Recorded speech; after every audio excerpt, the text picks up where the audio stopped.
time to leave, just breathe. So I'm Mehmet Aslan, and I'm coming from Basel, from Switzerland, but I also live in Berlin since around 10 years. I started with DJing and then went into producing, but I'm also a graphic designer, and I try to combine these two whenever I can. My name is Jim Chuchu. I am an artist. I make music, I make films, I make all kinds of things. It's been a while since I've had a musical collaboration, so this is a good way to start.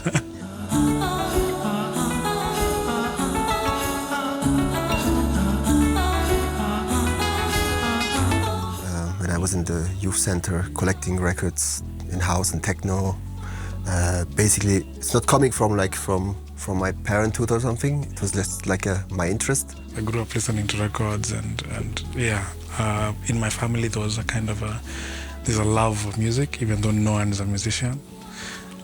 So I think I'm the first one in the family to make something of it.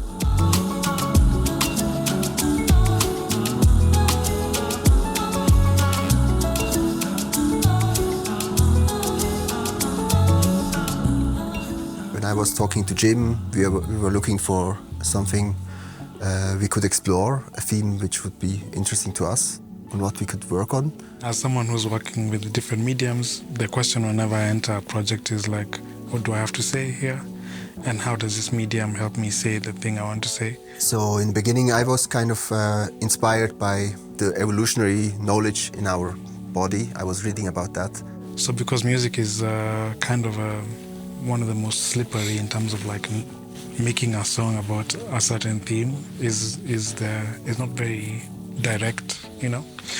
And then of course we are coming from very different cultures, different worldviews, different backgrounds. And so we started to exchange ideas about that we want to explore the body, the heart, the rhythm, and that we want to be in the now. In the times of like digitalization, is also kind of like taking us apart as a human being. And if you look at the politics of the world, there's so much division, those guys are not like us. We want to explore something which connects us as a human, but also with our other beings and with the world. So I feel like when we tap into those things that are common across race, across age, maybe it's a reminder that, you know, it feels the same to be on the outside, on the inside, to have power, to not have power, all those things. And I guess, it was cool that we landed on what is common between us and what's common between all human beings, which is this stuff about the heart and the mind and the breath.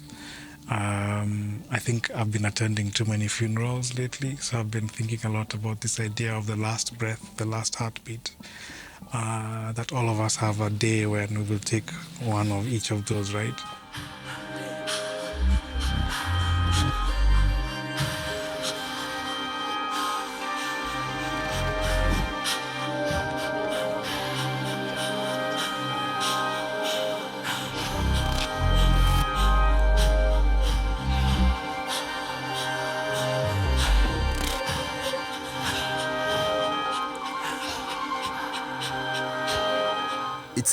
It's a huge task, and it sounds big, but it's actually also simple. It's like just going into the knowledge what we have in our bodies and trying to explore that, trying to achieve it kind of creatively.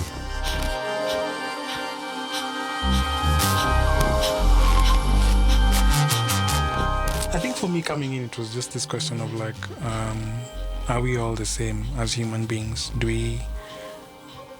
I just see so much in the news and in the politics that says we are not the same. So in the same way that, you know, those movements want to take us back to a place of like, you know, these ones are animals and these ones are humans, I think we can also go back and say, no, we are all animals and we are all human beings. Yeah, I was kind of like reading a book about how we have like the evolutionary knowledge in us from all the animals, how that evolved like into our ear, into our senses, into our skin. And there are like some stuff which we cannot control.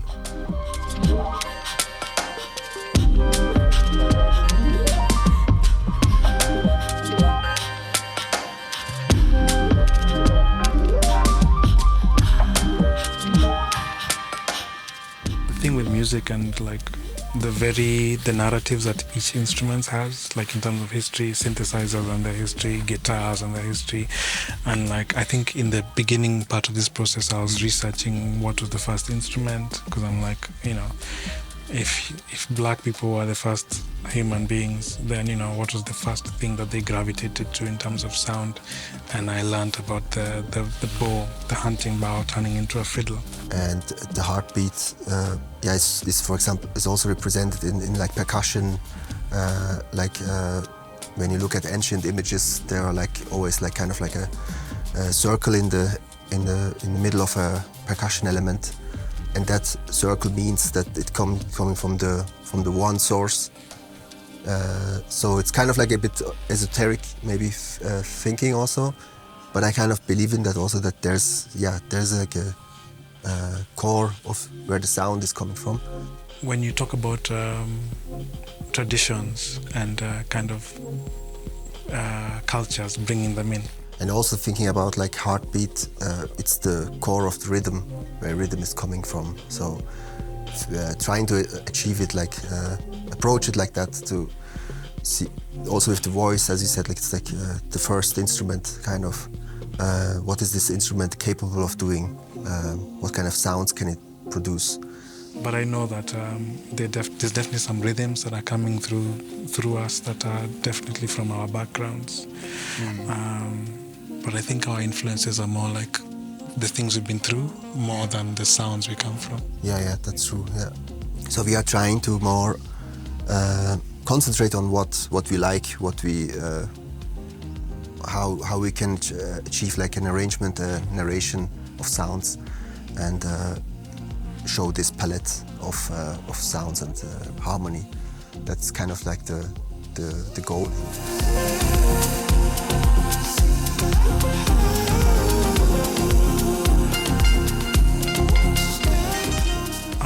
I guess one part of the collaboration we haven't mentioned so far is that we've also worked with a visual artist, a team who are creating images that are kind of inspired by the sounds that they've had. So there's also another layer coming in with like, what does image bring to this soup? In terms of what the audience gets.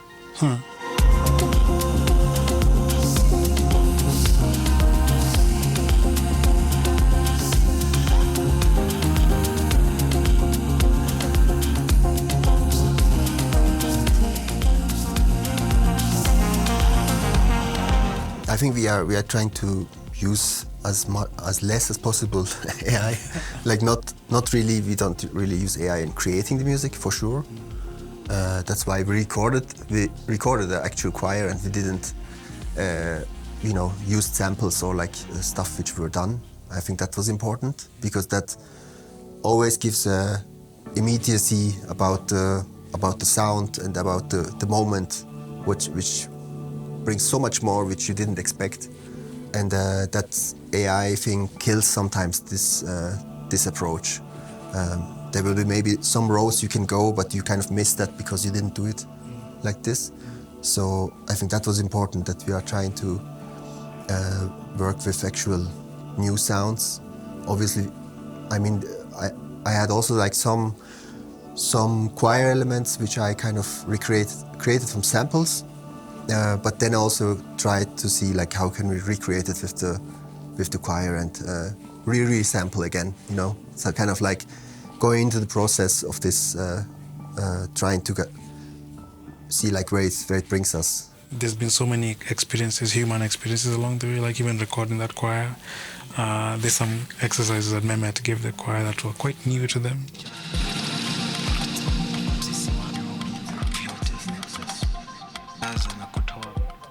You can't prompt your way into like such an experience. And here in the choir, kind of like trying out things that we could never have maybe asked them. So there's just something irreplaceable about the human process that I don't think technology will ever be able to kind of like replicate.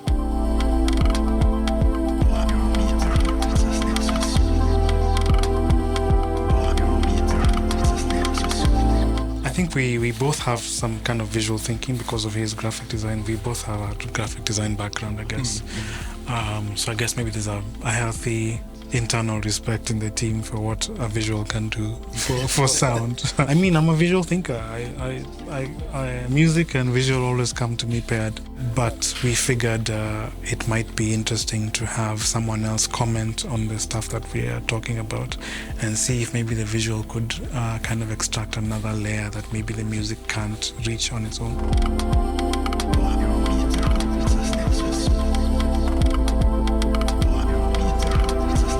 Would have gone to other places if we would have collaborated through the internet. The stuff we did in the process, we just found it out because we were here physically.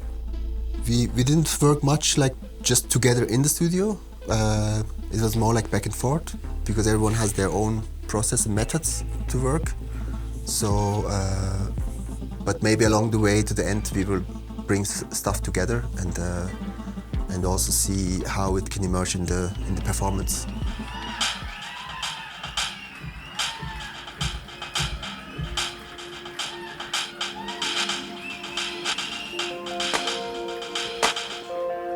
Music technique is interesting. I feel like every musician has a completely different process, just because there's just so many ways to make music.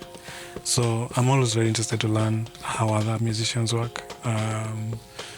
I think Mehmet has pushed me also in this process to kind of explore much more experimental techniques than I'm usually used to. I usually make I know where I'm going, but then he's opened me up to much more kind of flexible. Mm-hmm. So the sounds are definitely, as a musician, I've definitely learned a lot just from this process. So I guess sometimes people think that when you come together for such a collaboration, that the only person who gains is the audience. But even people who are making things really learn a lot from working with one another. Recording that choir was a new experience. Yeah, so technically I have grown. And that question of I think festivals are so important. I don't think there'd be any other context for me and Mehmet to reach out to another and just start working without a context of we are going to be in Nairobi, we're going to present it. So I think festivals are so important to make new work happen, but also to connect audiences with new stuff. Yeah.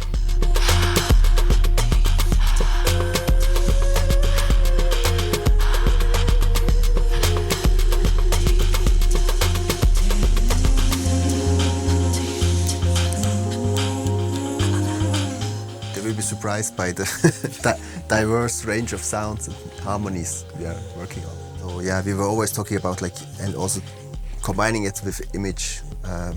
How much sounds can we actually give the people so they grasp it? So that's actually a task that it's not too much or not too less for the people. We want to take them on a journey and they can make their own minds what they are thinking about this topic. So it will be a kind of festival of sounds and image and colors. So that's kind of the goal. Yeah. The festival calls itself a kind of a space for adventurous music. So yeah, they'll definitely get adventurous sounds.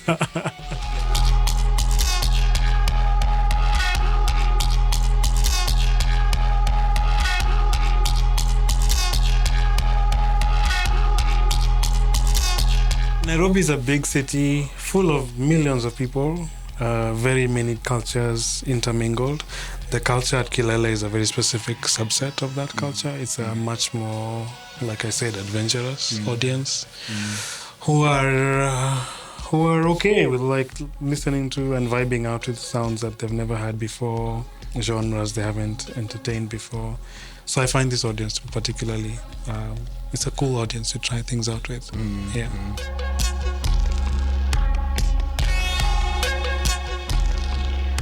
Try to be open to all kind of music and cultures as early as possible. It's a delicate time to be making art of any kind right now. We have all this technology is that fine?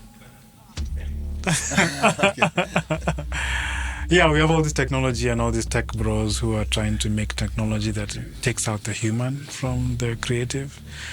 I think the human, there's always something that the human can do that the machine would take longer to do or would take more energy to do. So I just continue believing in the human. Think it's time to leave. Just breathe. Hear me counting beats. Just breathe.